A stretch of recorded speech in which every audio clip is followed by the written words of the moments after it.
Sot, më thënë, kur e shihni këtë gjë dhe kur nuk kontaktoni, a mendon që ka rënë ai besimi duke mos pa fuqinë këtu për t'u bërë bashkë? Po si, tash këtu është krijuar kur zbaheni bashkë përballë qytetarëve, domethënë. Po ma bën mua këtë pyetje, ndërkohë që unë jam personi që edhe në këtë studio edhe përballë te jam përpjekur më shumë për të bërë bashkë një formë. Prandaj mund të thësh dhe përgjigje sepse e di më konkretisht se çfarë thotë që unë e di të firosh vota rrugës. Unë e di që ne po të kishim pasur një front ku nuk linim asnjë jashtë, pra të gjithë forcave të reja apo fraksioneve të PD-s që janë me aktorë të rinj, praktikisht ne sot do kishim krijuar bindjen që klasa e vjetër politike ka mbaruar. Pra nuk kishte nevojë të prisje për 11 majin.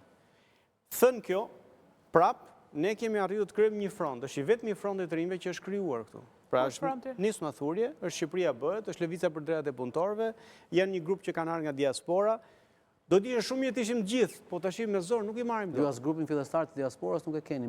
Tani e kemi. Janë shumë aktorë të diasporës që nuk janë. Po, më dakord tash ata kanë vendosur mos merren në politikë, por aktivistë që janë në diasporë, që kanë luftuar për votën shqiptare të diasporës, janë në bërlista, janë në Lezhë, janë në Tiranë.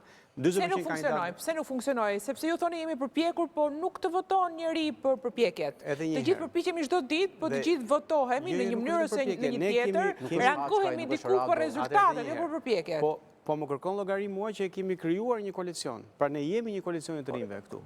Po ju jeni ai që thoni kanë bërë përpjekje. Pse këto përpjekje nuk patën rezultat? Jo vetëm nga ana juaj, edhe nga ana tjerëve. Dua të kuptoj sipas teje çfarë ka ndodhur. Shiko, mund të jenë kalkulime, llogaritje të çdo aktori që mendon rrugën e vet. Pra kishte drejtë.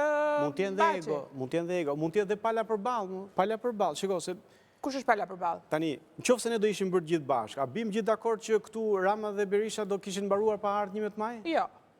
Po t'jeni të sigurt që do kishin mbaruar mëse nuk. Po si ta gjejmë të sigurisht ç'është? Tani unë mendoj që kishin një do krijojë një pol, nëse do kishin një pol i tretë, ku nuk do kishte asnjë aktor të ri jashtë, Rama dhe Berisha do rrezikoheshin në mënyrë ekstreme. Tani pse nuk ndodhi, pavarësisht se bindi që secili mund të ketë bindjen e vet për këtë. Nuk e di pse ndodhi, pse nuk ndodhi, por ta mbaroj analizën. Tani siç e dim ne, e din dhe ata e din para nesh.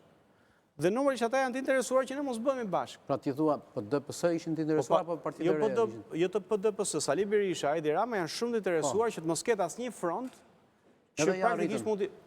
Po sa arritëm ose do e shohim 11 maj nëse kanë arritur apo jo, sepse unë mendoj pavarësisht kësaj. Arritën mos ketë një front pra. Po mund ta kemi mbas zgjedhjeve frontin e. Mund të bashkohemi mbas zgjedhjeve. Praktikisht ne edhe rezultati elektoral mund të jetë ky që Edi Rama nga 48% që ka qenë në 2021 shkoi 45, po shkoi 45 nuk qeverisot. Vetëm debati Shehi Lapaj për disa ditë me radhë, fokusoj debatin brenda këtij grupimi dhe la qeverinë sikur nuk ishte bërë asgjë, domethënë të keqe. Okej, debati Shehi, ja një minutë. Debati Shehi Lapaj thot Baçi, çfarë ishte debati Shehi Lapaj për gjithë ata që nuk e dinë se çfarë ka qenë dhe se kanë ndjekur. Ta shohim.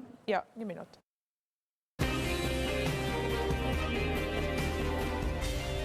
Ky është një dokument